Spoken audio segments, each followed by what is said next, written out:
memberikan insentif bagi tenaga kesehatan dan tenaga pendidikan. Di tenaga pendidikan kita sempat kasih hanya 2 tahun, tapi kemudian tenaga kesehatan sampai kami sampai juga susah. 2 permintaan tadi tentang tenaga honorer ini, tentang guru-guru dan tentang sektor kesehatan.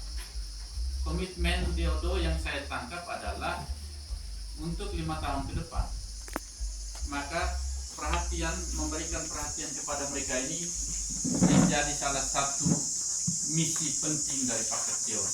Maka sebagai wakil rakyat saya tentu akan kawal ini. Ya, saya akan kawal.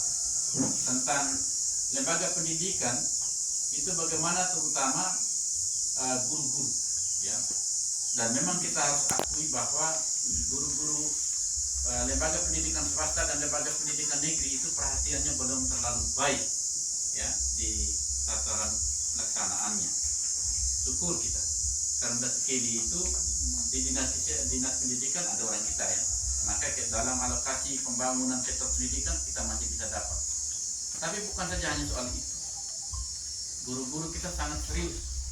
Maka dalam banyak kesempatan saya berdiskusi dan bersama bupati dan wakil bupati terpilih, komitmen mereka untuk menghidupkan kembali tentang posda.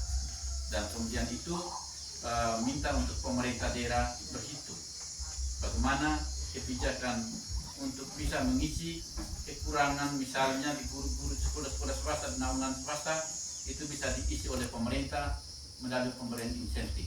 Tentu ini menjadi bagian dan tanggung jawab saya untuk bisa mengawalnya, termasuk di sektor kesehatan. Sektor kesehatan itu posdes, polindes, postum, tenaga kader.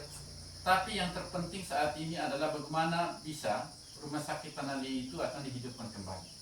Dan Dr. Domi sebagai latar belakang seorang dokter dan punya pengalaman yang luar biasa di sektor pemerintahan, beliau dan Pak Toto juga berkomitmen untuk sektor kesehatan di wilayah utara, terutama melalui di rumah sakit Pratama Tanali itu akan dilakukan evaluasi secara menyeluruh dan kemudian akan diberikan penguatan sehingga pelayanan sektor kesehatan untuk rumah sakit itu bisa dihidupkan dan masyarakat utara itu bisa mendapatkan perhatian secara baik.